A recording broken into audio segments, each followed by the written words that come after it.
Just like to make a comment that I went most of my life thinking that different was wrong. If people were different from me, they were wrong. And reading the color code really turned that around a lot. And when my wife and I were dating, we read this together and we studied this together, and it's made a real difference for us because we understand each other where we might not have understood a lot of the differences otherwise. Takes a lot of stress out, doesn't it? People, I should have said it as good as he did, and I appreciate that comment. Yellow is beautiful and white is beautiful. The white has great strength and great calmness and peace.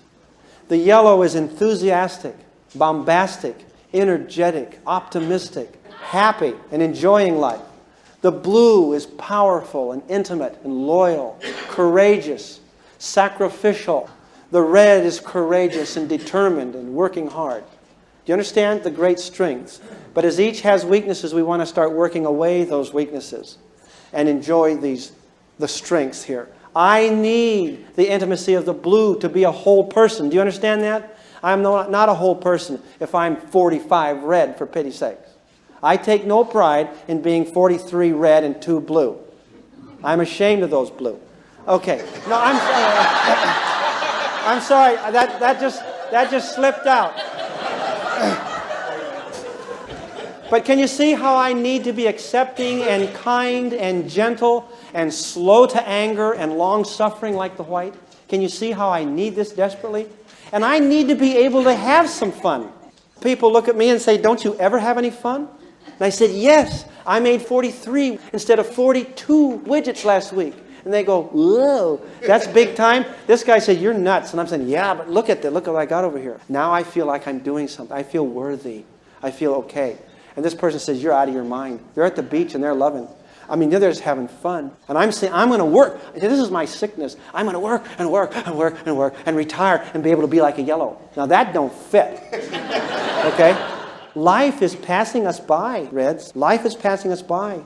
You know, when your kids look back on your family, are they going to say, "Gee, Dad made all this money," or "Dad was the big shot at church," or "the big shot in the company," or "Dad was this"? Are they going to look back and say, "Gee, I really appreciate how hard you worked, Dad"? Are they going to look back and say that? No, they're going to look back on their relationships. Like somebody was wondering whether they ought to spend this $2,000 and remodel the bathroom or go on a vacation with the children. And they decided it this way. They imagined 10, 20 years down the road and getting a letter from a kid. "We really appreciated how great that bathroom was." Okay?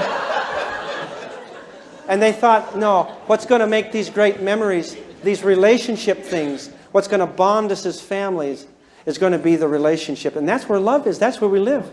We want to be happy and enjoy each other.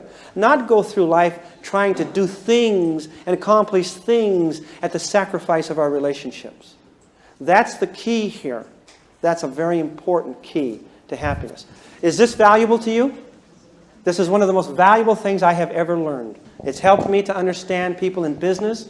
If you're going to sell a tractor to a guy and you look at him, I can see the whole sales approach being different. How would you approach the red? With logic and facts and figures and say, "Man, you're going to produce and your production is going to go up and your overhead's going to go down and you make this capital investment and this is going to happen and that's going to happen, etc., etc." Is that true? Would that appeal to him? People are going to love you for doing this, for being considerate and raising the safety. And of course, the other stuff has to fit too, but they're going to really appreciate that. Is that true? And the white, he probably wouldn't even be there. But if he was, how would you approach him? Logic again? And say, "This is going to solve you so many problems you can't believe it." Does that make sense? They don't want problems. This is going to take the monkey off of your back. Can you see that? And all you do is you let the guy ride around the tractor here and he's bought it. Right? The yellow. Let him ride around on that new forklift, and you've got a deal, all right? Can you see how this works? And you've got an irate principal at school, and you talk to him for a few minutes, and you'll pretty soon see whether he's into power, or he's into relationship, or he doesn't want a problem. Can you understand?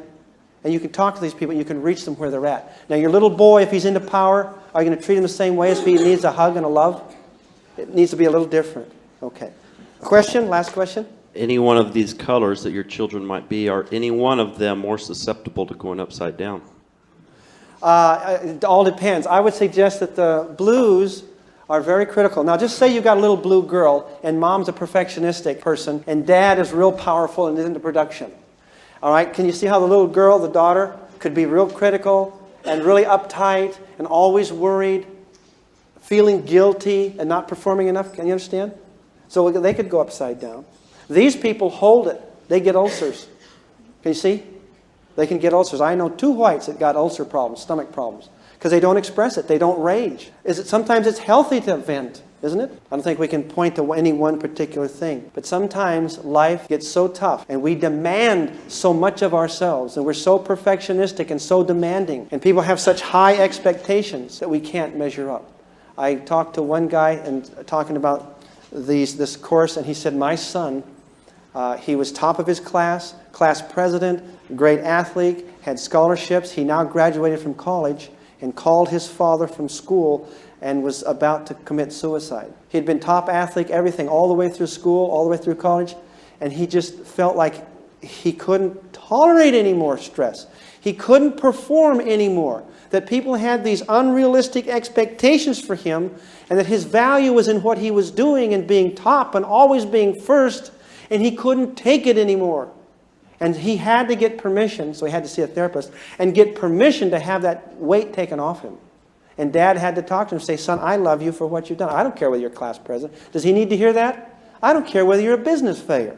I love you, and you're okay just like that. The kid only got the message from these red and blue parents. Perform, excel, perfectionistic. You understand? And what he was doing, he became a human doing instead of a human being. And he just couldn't take it anymore. It needs to be a little different. Okay. I hope this has been beneficial to you. The book I'm suggesting that you get is called The Color Code by Taylor Hartman. And there's a lot of really, really good stuff in it. I want you to go home and think about the dynamics and how they affect your relationship from now on. I don't think that you will ever be the same from the time you hear The Color Code. It has changed my life. It has totally changed my relationship with my wife. It's totally changed how I see my children. I can accept my white son. I can accept my red son, my blue daughter. I understand. And I understand how to connect with them better.